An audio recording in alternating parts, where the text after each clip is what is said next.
Muy bien, ¿qué tal, estimados amigos? Les saluda nuevamente Raúl Bravo Sender, aquí en su programa Usted también tiene derecho, espacio producido bajo los auspicios de la Escuela Profesional de Derecho de la Universidad Privada San Juan Bautista.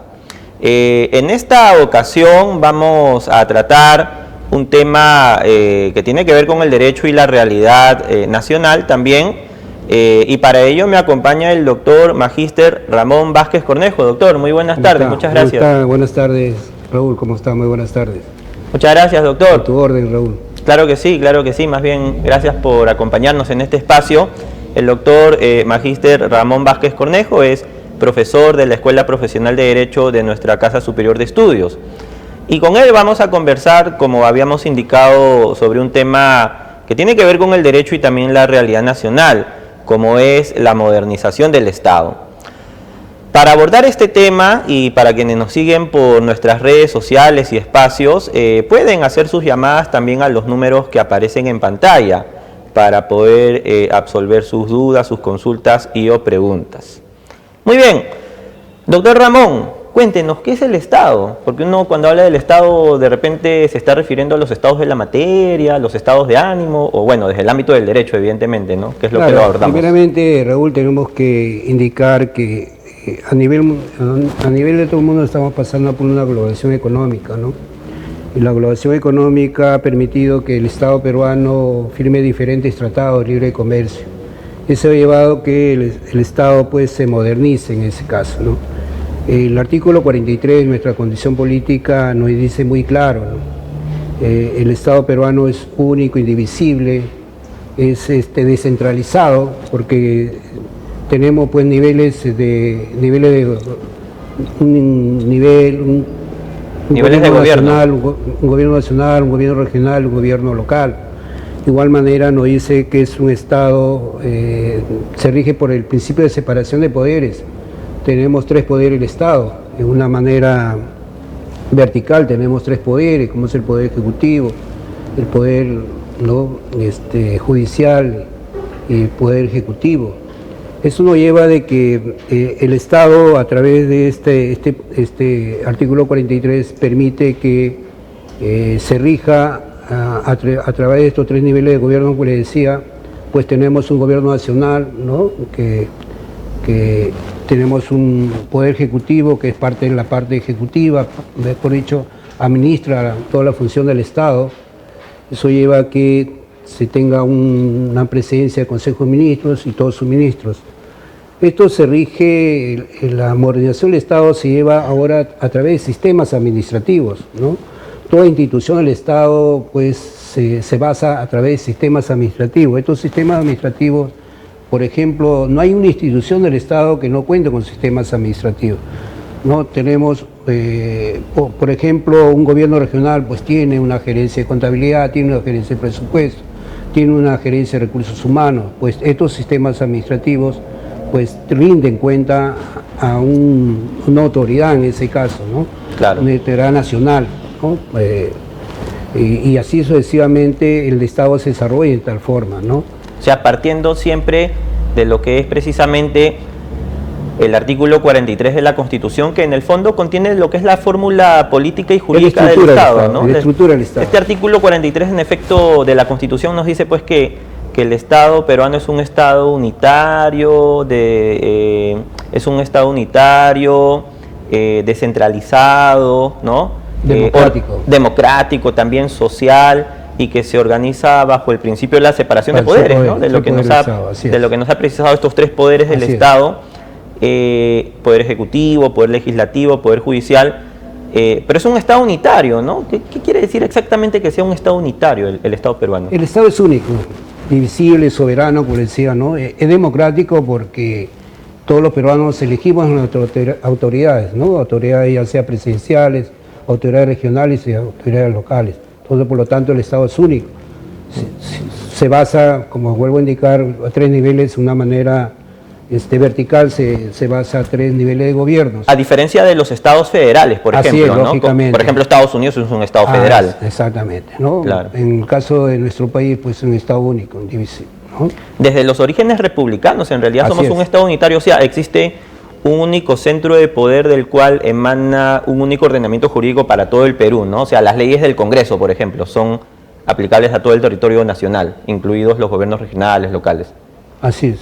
Claro. ¿No? Entonces, esta modernización nos lleva pues de que tenemos del año 79, Constitución del 79, una economía social de mercado, por ejemplo, actualmente vigente en la Constitución 93. Claro. Esta economía social de mercado permite al Estado aperturar, ¿no?, las puertas a todo capital, ¿no?, libertad de trabajo, libertad de empresa. Claro. De igual manera, la Constitución no le permite al Estado realizar actividades no empresariales, por ejemplo, no, sino una manera subsidiaria, ¿no? Ese término subsidiario, hablando precisamente, ¿no?, de este punto, entonces hay una relación entre el Estado y el mercado, ¿no?, que se rige por este régimen de la economía social de mercado. El término subsidiario, ¿el Estado cómo cumple esa función, doctor Ramón? De una manera, por norma o por ley, solamente puede, por interés público, interés nacional, puede hacer el Estado una actividad empresarial, subsidiariamente nada más, ¿no? Claro. Pero no hacer una actividad empresarial como si otras constituciones le permite a otros países, ¿no? Claro. Entonces, nuestra constitución no le permite al Estado no hacer actividad empresarial, sino de una manera subsidiaria. O sea, en reemplazo de la empresa privada, porque digamos las empresas privadas no es que estén obligadas a realizar actividades económicas, lo harán en la medida de que tengan un interés, ¿no es cierto? A interés público. Un interés, ¿no? Y en efecto, en la medida de que el Estado debe garantizar ciertas cosas que son básicas como educación, salud, así lo establece el artículo 58, ¿no? Ahí recién entrará el Estado en reemplazo de la empresa privada cuando la empresa privada no cubra estas cosas, ¿no es cierto? Así es. Claro, claro que sí. En efecto. Doctor Ramón, cuéntenos un poco sobre estos elementos configurativos del Estado, ¿no? Porque ya hemos hablado un poco del Estado, sus poderes, los elementos configurativos del Estado. En el caso del Estado peruano, estos elementos, hablamos de un poder, ¿no?, un pueblo aparte. A ver, los elementos son territorio, claro, ¿no?, territorio, la población, ¿no? Claro. La parte del gobierno, ¿no? No tiene que haber pues una población. Si no hay población, no hay territorio y no hay gobierno, ¿no? Entonces se basa eso el Estado, ¿no? A través de pues un gobierno. Por eso le indicaba, pues hay tres niveles de gobierno: un gobierno nacional, un gobierno regional y un gobierno local. Claro. Cada uno de ellos tiene sus propias autonomías, sus propias competencias, ¿no? Por ejemplo, el gobierno nacional, pues tiene una presidencia del Consejo de Ministros, tiene sus ministros. Un gobierno nacional, pues, que ve prácticamente la administración del Estado. Claro. Pero también tenemos gobiernos regionales, que cuentan con un gobernador regional. En este caso, tenemos una etapa del año 2002, a través de la ley de descentralización, recién se le da una autonomía total a los gobiernos regionales. Y es así que en el 2003, recién nosotros los peruanos elegimos a nuestras autoridades regionales. Este proceso de descentralización vía regionalización forma parte precisamente de lo que es la modernización del Estado peruano. Así es, justamente ese artículo 43 de la estructura nos dice, pues es un gobierno, ¿no?, descentralizado. Claro. Justamente da una etapa al año 2002, pues a través de la ley de descentralización, y se crean pues los gobiernos regionales. Ha habido gobiernos regionales, claro, pero dependían del gobierno central. En el caso de Ica, por ejemplo, se creó pues la región Libertadores Huari. Claro. Pero la región Libertadores Huari estaba conformada por 3 departamentos, ¿no?, que era Huancavelica, Ayacucho, Ica. Pues ellos tenían dependencia del gobierno central, porque es el gobierno central que nombraba al presidente de ese gobierno, por ejemplo, el gobierno de los Libertadores Huari.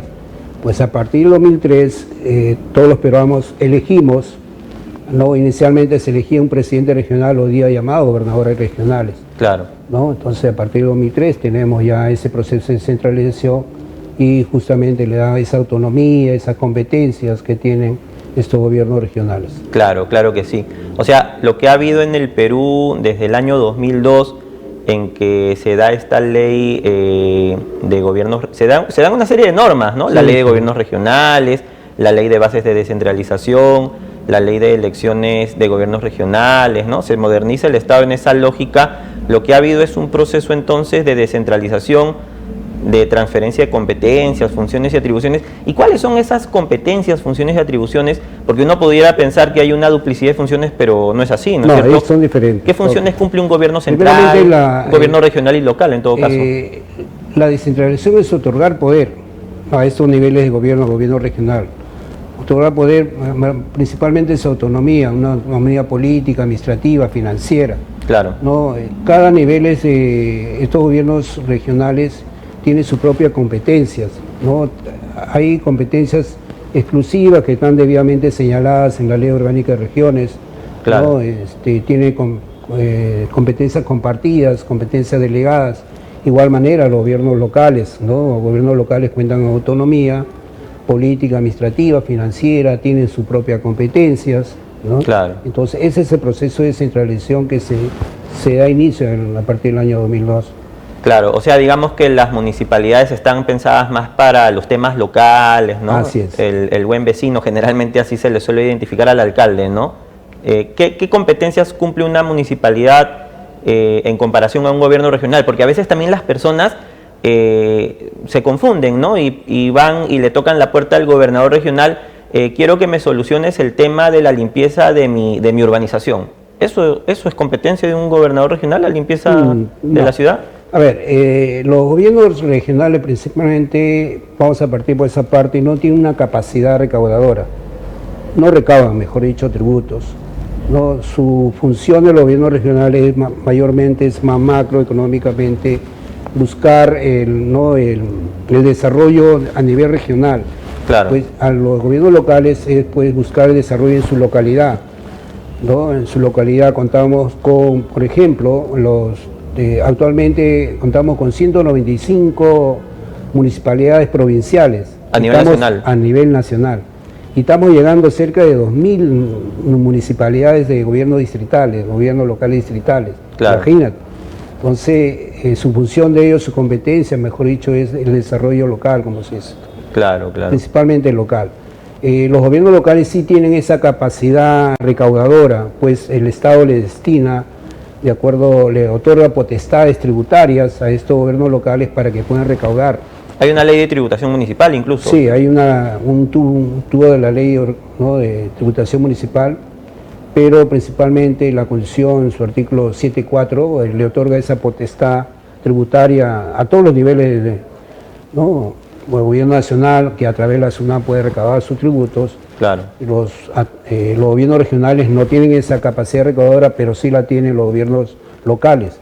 Claro. Pues, le da esa potestad para que puedan recaudar tributos. Entonces los gobiernos locales, por la parte de autonomía económica, tienen pues esa capacidad recaudadora y aparte todas las transferencias que recibe de parte del Estado. Claro. O sea, recapitulando, digamos que empezando de abajo, ¿no? Los gobiernos locales ven temas domésticos, ¿no? Seguridad ciudadana, ¿no? Seguridad ciudadana, limpieza, ornato, alumbrado. Los gobiernos regionales ven temas más de articulación de políticas regionales, ¿no? Para las actividades económicas, macroeconómicas, ¿no?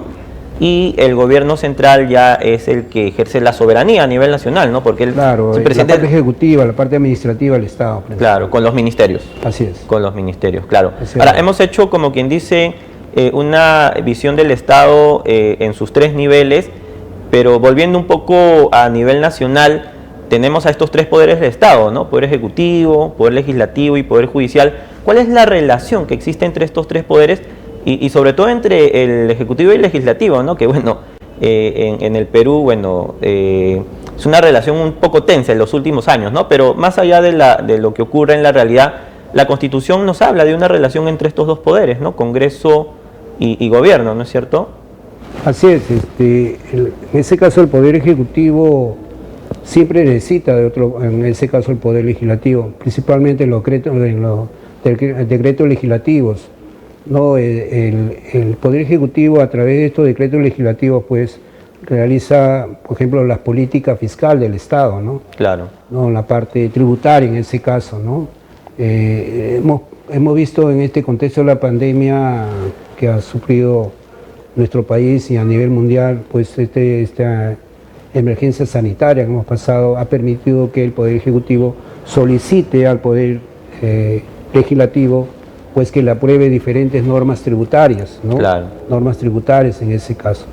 También pues las suspensiones, por ejemplo, en las contrataciones del Estado, ¿no? Que ha permitido que todas las instituciones del Estado, a través de decreto de urgencia, decreto legislativo, le permita hacer las compras en una manera de contratación directa. Claro. Contratación directa y eso ha sido a través pues de pedir autorización, mejor dicho, un poder del Estado que es el Poder Ejecutivo al Poder Legislativo. Pues claro, los decretos legislativos pues tienen que tener esa autorización del Poder que le delega facultades. Le delega facultades, claro, y ahí salen pues los decretos legislativos. Claro, entonces, claro, se necesitan ambos. Es una relación que de todas maneras es de una suerte de codependencia, ¿no? Entre Ejecutivo y Legislativo. ¿Y dónde queda el Poder Judicial? El Poder Judicial pues mayormente es para Administración de Justicia, ¿no? Administración de Justicia. Esto lleva de que en esta modernización del Estado, el Poder Ejecutivo está tomando más fuerza a nivel de, pues, a través de los tratados libres de comercio. Principalmente en nuestra región Ica, estos tratados libres de comercio han permitido que nuestra región Ica esté en los primeros lugares de exportación, ¿no? Seguido por la región del norte, ¿no? Claro. Estos tratados libres de comercio permite a Ica, que es netamente agroexportadora, llevar, ¿no? Los productos netamente de la región Ica pues puedan ser llevados a otros países, ¿no? Estos tratados libres de comercio permite que no se genere una doble imposición tributaria, por ejemplo. Claro. Las exportaciones, es decir, la mercancía, producto que sale de nuestro país a diferentes países por la firma de estos tratados, pues le permite no pagar, en el caso de las exportaciones. Es decir, la salida de mercancía, productos, no se paga derechos arancelarios algunos, pero sí las importaciones. Es decir, claro, esa mercancía, ese producto llega a otro país, ahí sí van a pagar. Entonces, estos tratados libres de comercio permite que no haya doble imposición tributaria. Claro. O sea, el Estado cuenta con recursos, ¿no? En sus tres niveles, los gobiernos regionales, locales, el gobierno central. Hay presupuesto, ¿no? Hay presupuesto. Sí. Bueno. Y uno de los aspectos fundamentales precisamente de la modernización del Estado es eso, ¿no? La gestión de los recursos. Hoy en día se viene impulsando mucho esto de la gestión pública, ¿verdad? En el sentido de que quienes administran la cosa pública administren los recursos de manera eficaz, de manera eficiente, ¿no es cierto? ¿Qué importancia tiene hoy en día la gestión pública para dichos propósitos, doctor Ramón? A ver, el Estado se está recuperando una manera económica, vamos a decir así. El Estado, en una manera de apoyar a las empresas golpeadas, a los micro, pequeños empresarios, pues da este programa de Reactiva Perú. El Estado pues inyecta dinero fresco a estas empresas golpeadas por el COVID, un monto, por ejemplo, más de 60.000 millones de soles, ¿no? Durante la pandemia se hizo eso, durante la pandemia, claro, sí. Entonces, esto era una manera para que las grandes empresas pequeñas y las micro pequeñas empresas pues se reactiven económicamente, ¿no? Claro. Eso también lleva de que el Estado active, ¿no? En estos casos, recientemente pues el Estado ha dado exoneraciones, por ejemplo, ha liberado lo que es el impuesto selectivo al consumo, ¿no? A lo que es el combustible, principalmente. Un 90% del impuesto selectivo al consumo. Este impuesto, usted sabe, doctor, que grava pues también los combustibles. Entonces claro, el Estado exonera un 90%. De igual manera, exonera el impuesto general a las ventas a productos básicos de la canasta familiar, como es el arroz, el fideo, el azúcar. En este contexto del alza de precios. El alza de precios, ¿no? Entonces, esa es una política que está realizando el Estado actualmente, ¿no? Claro. Una manera de subsidiaria, como se dice, ¿no? Claro, y de promover sobre todo, ¿no? La reactivación económica, claro que sí. Ahora, Hemos hablado de los 3 niveles de gobierno, hemos hablado de los 3 poderes del Estado, ¿no? La administración de justicia también es importante, ¿no? Sobre todo desde el ámbito del derecho que nos desenvolvemos en esa área. Uno de los aspectos fundamentales, uno de los retos también en esta área de la administración de justicia es la implementación de otros mecanismos alternos, ¿no? Como el arbitraje, la conciliación, que en su momento se implementó como una suerte de reforma de la administración de justicia también, ¿no? ¿Ha traído resultados? ¿Qué lectura podemos tener de esta realidad en torno a la administración de justicia y su proceso de reforma? Claro, ahí estos medios son medios alternativos, ¿no? En esa resolución de conflicto, en ese caso, ¿no? Claro. Sí, hay medios alternativos que el Estado ha dado, ¿no? Como una administración de justicia. De repente, como una manera de, ¿no? de oxigenar al Poder Judicial. Liberar pues la carga procesal que tiene en este caso el Poder Judicial, ¿no?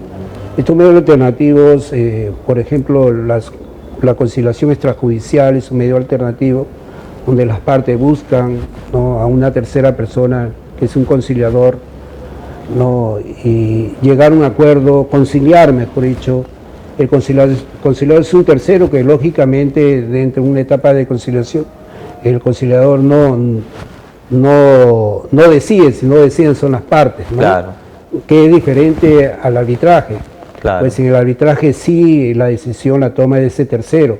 El árbitro. El árbitro, ¿no? Puede Claro. ser un árbitro único, ese árbitro único las partes lo buscan al árbitro, ¿no? Y es justamente las decisiones que toma el árbitro, pues es el lado arbitral, que tiene similitud a una sentencia, ¿no? Consentida, ejecutoriada.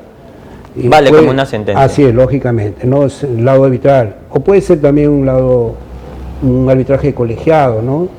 Que ahí sí la diferencia ya no es uno, sino son 3, ¿no? Claro. Son 2 partes, cada parte busca un árbitro, pues ya hay los 2 árbitros, y entre los 2 buscan un árbitro presidente. Claro. Pues necesariamente ese árbitro presidente tiene que ser abogado de profesión. Así Pues es. otro medio de solución de conflicto viene a ser la mediación, por ejemplo, ¿no?